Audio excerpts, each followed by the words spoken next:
Tātad par lāčiem. 3. sērija. Šoreiz,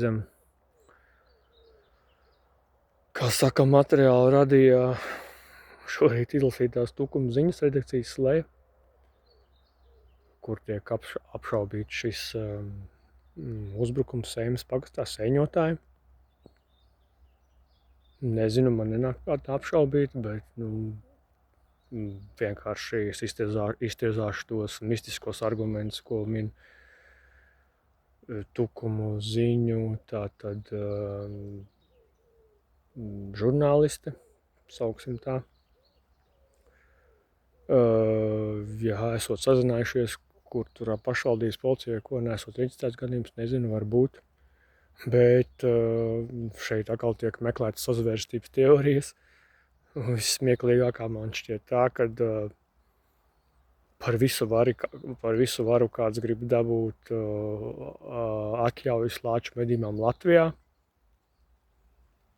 Bet, ja to var rakstīt žurnālists, kas vispār, nezinu, tomēr kaut kādai sajēgai pie ekonomika jābūt, un kāds pienesums būs, cik daudz ar tādām atļaujām varētu iegūt budžetā.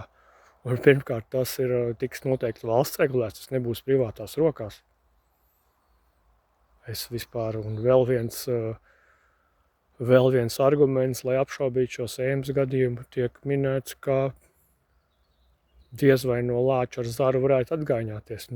Piedodiet, atvainojiet, es domāju, varbūt kādam izdosies kādreiz ar smirdīgu kedu atgaiņāties, un viņš varbūt veiksmīgi izdzīvos, bet vai ar zaru iespējams ir atgaiņāties, ir iespējams, jo Japānā bija gadījums, kad kādam Japānim arī neatceros, ko viņš tur mežā darīja, un laimīgā kārtā izdevās izglābties ar zara palīdzību.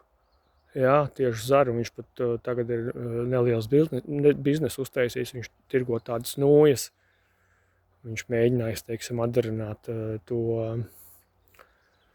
situāciju, to zaru un to tādas nūjas, kuras nav lācim tik viegli saķert, bet ja tu esi pietiekoši neatlaidīgs un tādā brīdī tu būsi, var izdoties arī lāci aizbiedēt. Tā kā tā. Jā, esiet droši un negriežiet mežam muguru.